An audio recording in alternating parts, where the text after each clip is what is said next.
Hey guys, hope you're all having a fantastic day out there, and thank you for joining me in today's quick little lesson video.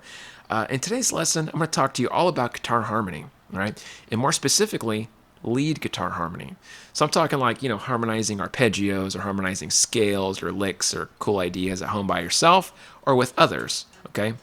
So stick around. I'm going to show you all of that here in just a second. But there's one thing you need to do before we go any further, okay? You need to have your major scale completely memorized in all 7 positions from the 3-note per string system, okay? Now, I don't teach the 5 shapes of caged, right? And I think it's useful. I do think caged is useful. I'm not against caged by any means. It's just not something I normally teach people. But having said that, I'm not bashing it either. Now, what I recommend is like learning, let's say, in the key of A, right? Shape 1, shape 2, shape 3, shape 4, shape 5, shape 6, shape 7, and then loop back around to your octave shape. It'll look kind of like this. So in A major, right, I'm doing shape 1.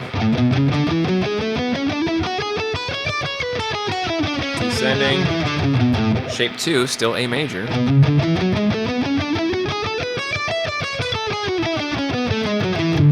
Shape 3, right, just kind of walking through my shapes here. And that goes shape 4, even if I want to descend into a different shape. Walk into shape 5, to shape 6, shape 7, kind of running out of space. Alright, so you get the idea. The main reason I want you to learn this is not only is it more fluid for the fingers, in my personal opinion, but it covers more fretboard space.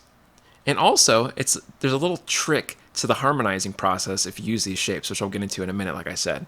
So again, learn your 3-note per string system, learn all 7 positions of your major scale in the same key. Very, very important before you move on from the step. The next thing is you really should understand the interval relationship of your scales, right? You should know what your first, second, major, third, perfect fourth, perfect fifth, sixth, seventh, and root or octave is. You should know what that means, and you should know where those are in all your shapes. Okay, that's very, very important. Now, knowing all the notes, that's good too. I'm not saying it's, the most important thing, but definitely learn your notes too. So, moving into the lesson, how does all this relate to harmonizing, and how can we make it something fun and easy to do instead of something challenging, right? A lot of people will sit here trying to use, fake harmonizing effects or pedals or whatever things that'll harmonize for you. And that's all fun and dandy, but it's not genuine, it's not real, and it's really just hurting you in the long run. I think people should definitely harmonize, with themselves or with others, not just a machine doing it for you. You learn so much more about the intervals, and I think it makes you a better musician overall. So, having said that, here's how you can do this. Let's say I should play shape 1 here in A major, right? So, okay, if I play shape 1, and let's say, I record that and I play along with myself, I can play shape 3 on top of that. And that will harmonize perfectly. The reason for this is because shape 1, right, and shape 3 are a third apart. What I mean by that, if we look at shape 1, right, and if you look at the first and last note of each string here, because there's 3 notes per string, so first and third note, we're going root, third, right? See that? Root, third. Now, if we look on the next string, that's also a third apart. So A to C sharp is a third, right? Major third there. D to F sharp, right? That's also a major third. So when you look at the shape, you'll notice that every single note is a third apart from shape 1, right?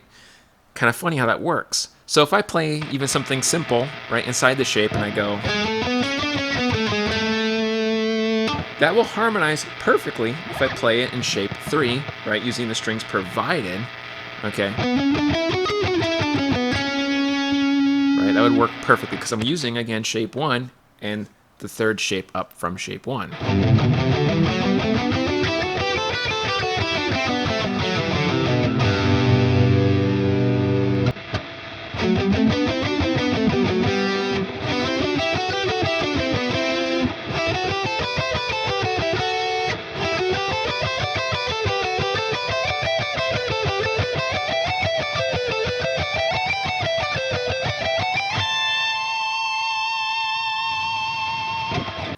Now, having said that, you can also harmonize shape 1 with shape 4, shape 1 with shape 5, shape 1 with shape 6.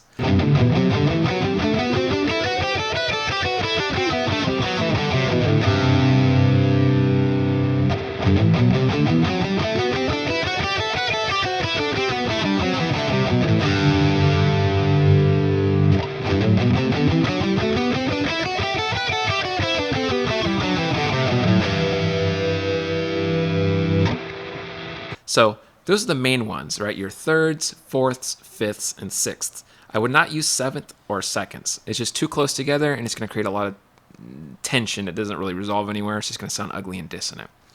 If you like the sound of that, go for it. Definitely not my forte. So now that we talked about how you can use this, right, and how the math works a little bit, let's talk a little bit about how you can apply this with any shape. So originally I said starting with shape 1, right, and harmonizing with shape 3, or shape 1 and shape 4, and so on. But you could start with any of the shapes. Let's say I start with shape 3. Okay, now this is going to be our first shape. Now let's say I want to harmonize that a third up. Well, we can't use shape 4, and why not? Well, because it's too close together, right? So shape 1 has to harmonize with shape 3 has to harmonize with shape 5. Right, see that? So moving over in thirds, shape 5 and shape 3.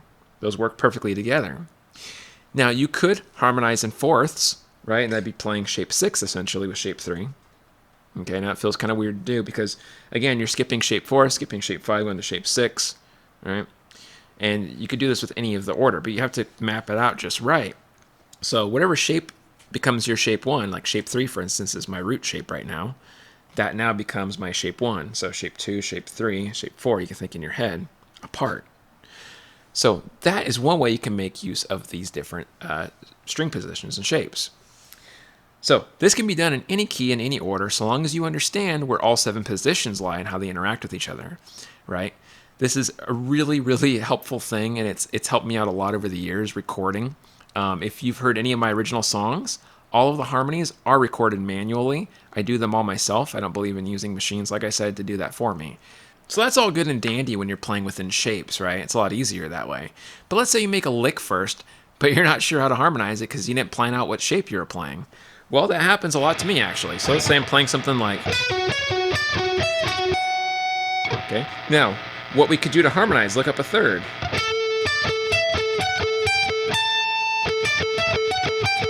And that would harmonize perfectly.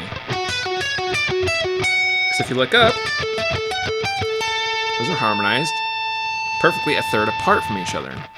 Now, again, you could do this with fourths. If you just got to find your fourth note up from there, and then do the same thing we just did, or your fifth, if you want to do fifths or sixths, and you could do that as well. So definitely experiment with those. Now, the last thing I want to talk to you about is harmonizing your arpeggios.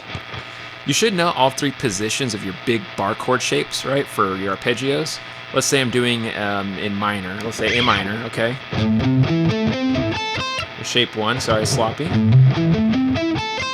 Shape 2. Shape 3. This is the 3 big shapes, and it repeats, right, with the octave. Let's say I play shape 1 here, and let's say I do something like on the bottom extension, and I go...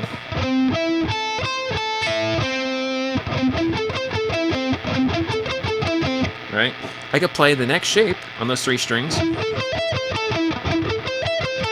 Right? And that would be a third up. This is a third up from there. If I go up the next shape, I'm playing up a 6th with this original shape. So shape 1 and shape 6, essentially. Or I go to octave. Right?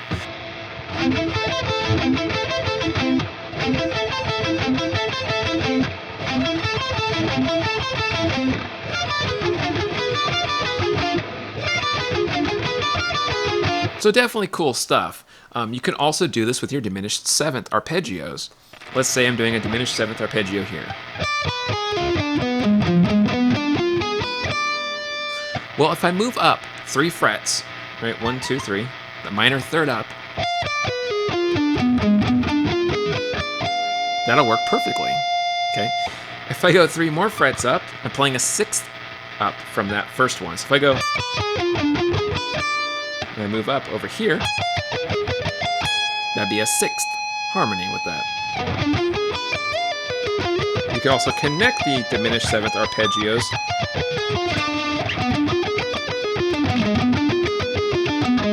using that same visual, right? I like to tap these sorts of things sometimes, you know? Sounds kind of cool, especially if you're harmonizing it. So the takeaway here, guys, okay, is that you need to really, really understand all your arpeggio shapes. You need to understand all your major scale shapes, all 7 positions, okay? And you need to really understand what builds them along with the intervals, like root, second, major, third, fourth, fifth, and all that good stuff, okay? Then you need to start experimenting, okay, with harmonizing them. And here's how we can do this. I'm going to give you a few examples how you can practice this right now. So how you could practice this is to put a metronome on, right? Record yourself on your DAW or on your phone or wherever. Just play the scale, right? Just like you would normally. Then harmonize it. Challenge yourself to play the third shape. Okay? If you're playing, let's say, shape 2 of A major, try to challenge yourself. Say, well, what's the third up from there? Okay. See? Or if you're playing shape 3, where's the third up from there? Right there, right? Okay. Very, very cool. All right, guys, that's it for today's video. I hope you enjoyed it. I know I did. Hopefully it kind of helps you guys out a little bit. If not, feel free to contact me directly or comment on this video, and I will get back to you as soon as possible to kind of help unconfuse you, so to speak.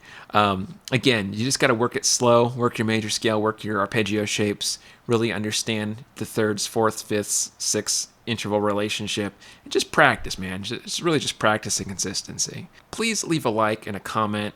Subscribe if you haven't already, and share this video with your buddies. Helps me out tremendously, and it keeps me making these types of videos for you guys, all right? In the meantime, have fun with those harmonies. I will catch you guys in the next video. Rock on.